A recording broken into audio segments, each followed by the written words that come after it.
How do you grow your nonprofit social media? First, we got to talk a lot more about what growth means.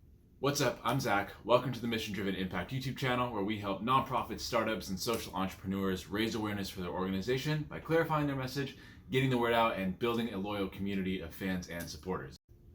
Most people have two goals when it comes to social media, and ironically, you probably shouldn't be caring about either of them. If you're like most marketers and entrepreneurs I talk to, then you probably want to go viral and get more followers. And it's not that there's anything wrong with going viral or getting more followers. In fact, it's pretty obvious that that can be helpful for a lot of things that you want to do in your marketing. It's just that those two things probably won't do what you think that they will. In other words, neither going viral nor increasing your follower count on their own is actually going to do anything to impact the bottom line of your organization. And that's likely what you're thinking about when you're thinking about how to grow nonprofit social media. Now, if you're actually like, nah, I literally meant how to increase my subscriber count, even if it has nothing to do with my bottom line revenue or donations or anything like that, don't worry, I got a video about that coming out later this week or early next, so like and subscribe, hit the notification bell, that way you won't miss out. All right, with that being said, today I want to share with you one of the best resources I've ever found for creating a social media strategy that gets results. First and foremost, it's totally simple, it's comprehensive, and it works equally as effectively whether you are a beginner or a seasoned pro.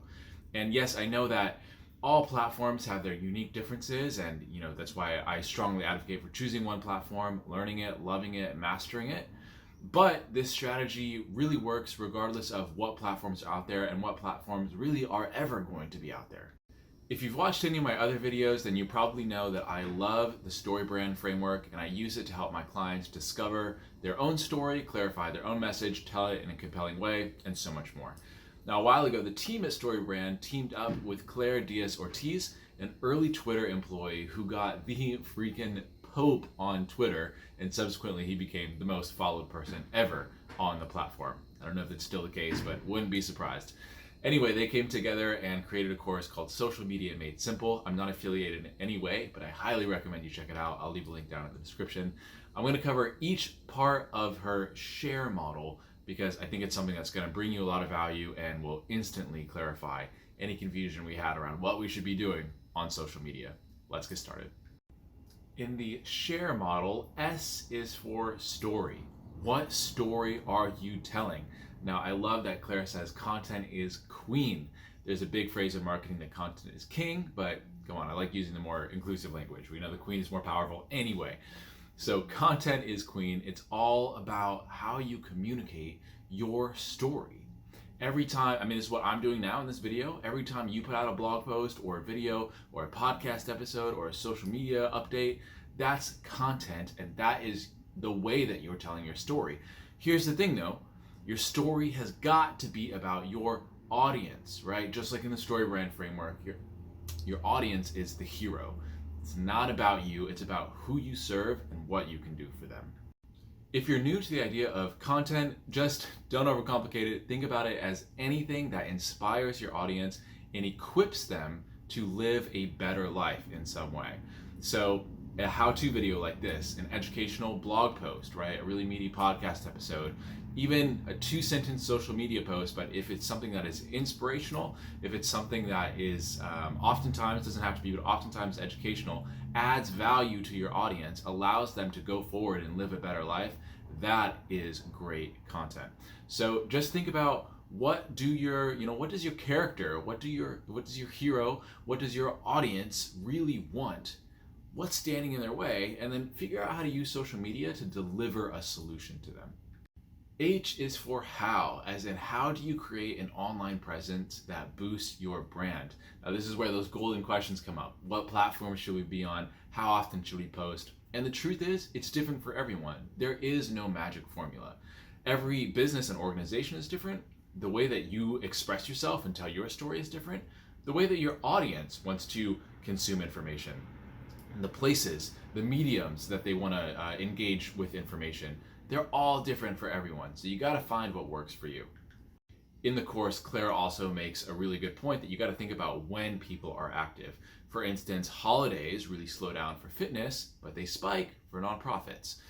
If you're on LinkedIn, you're going to see more engagement during the day versus if you are on Facebook, you're going to find more engagement at night. So again, don't just think about where your audience is, but when can you reach them? How often should you post? Well, it doesn't necessarily matter because consistency, of course, is the biggest factor for building your brand on any platform. So make sure you schedule things in the calendar. You can use software like Hootsuite, Buffer, Later, Preview, any of these free tools. There's probably a million other ones out there to schedule content in advance. Just make sure that you have a consistent plan. A is for audience.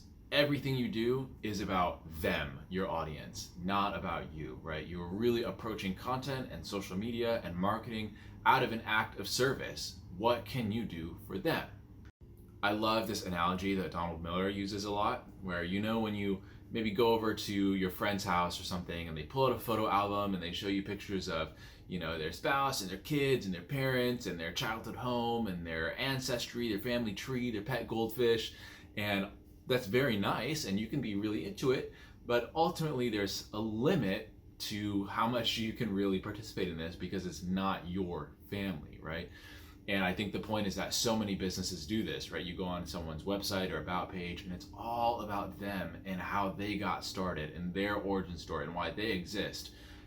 Instead, sprinkle some customer-centric language into literally everything you do, right? It's got to be about them.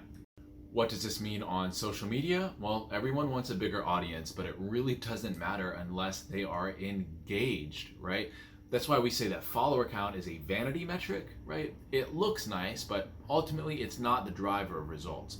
What is, however, is engagement. How many likes and comments are you getting? How many conversations are you having? How many relationships are you developing?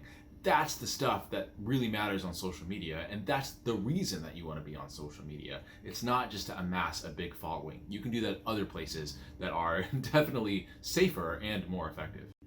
So the question you really should be asking is, how do you drive more engagement? And it really comes through empathy and connection. And like Claire says, telling a great story, which you're already doing from point number 1. So a really practical way of doing this on social media is to find questions people have and answer them publicly. Is there a customer service issue or some sort of, sticking point in any way? Resolve those kind of things publicly. That goes a long way, not just for the person you're helping, but other people see that. Other people see that brand interaction. They come to see you as someone who really cares about their audience and someone who's really invested in adding that value. So that's a really great way of driving engagement. R is for reach. And if the last point wasn't clear enough, the best way to reach more people is actually to engage your existing followers, right? Just again, it's worth repeating. How do I get more followers is the wrong question to be asking. You should always be asking, how do I further engage the followers that I already have? And I think Claire is spot on when she says that the best examples are religious leaders. They have a small but super engaged following. These are the people that the platforms kind of promote the most. These are the people who get the most organic reach. Again, interacting with people by answering questions or resolving customer service issues publicly are a great way to drive engagement. You can also ask questions, right? You need to encourage and explicitly ask for comments, things like that. Encourage user-generated content. If you're on a platform that heavily utilizes hashtags, create a campaign around a branded hashtag and encourage people to use that too, right? The more that you can do to get people to interact with your brand and to interact back with them, the more reach you're going to have. E is for excellence. How do you fine-tune your strategy for a long-term success?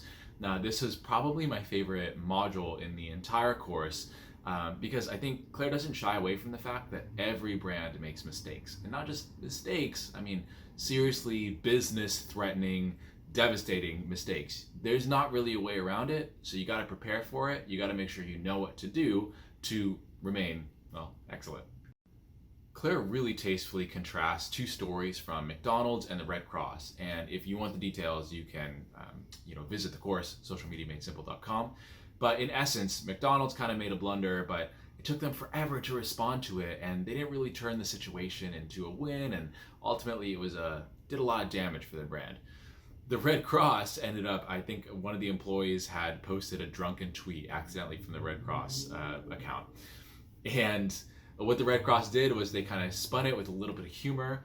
They acknowledged their mistake quickly, they owned up to it, and they turned the situation into a win. Claire gives this really great example of a hypothetical dairy-free ice cream shop that as part of their content campaign, they post a picture of like spray painting cows or something like that. I don't remember it exactly, but it's something like that. And so animal rights activists who used to be really big supporters of this brand, now they feel a little alienated, right?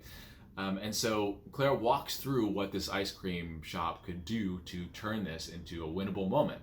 First is they're gonna need to quickly acknowledge their mistake, right? Own up to their mistake, take responsibility for it, and do it quickly.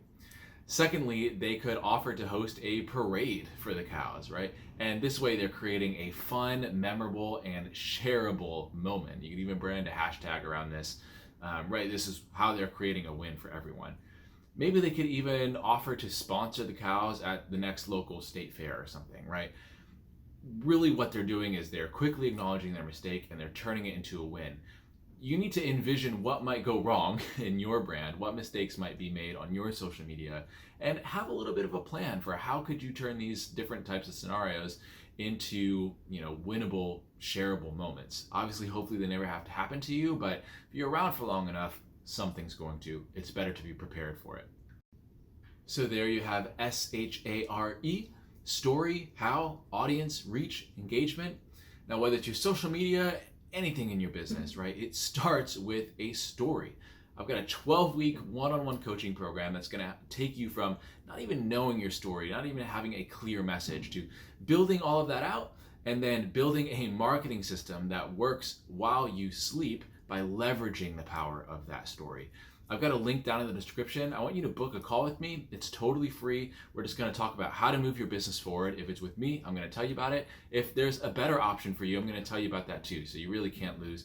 Book a call with me today, and let's get started on moving your business forward so that you can have the impact you've always wanted to.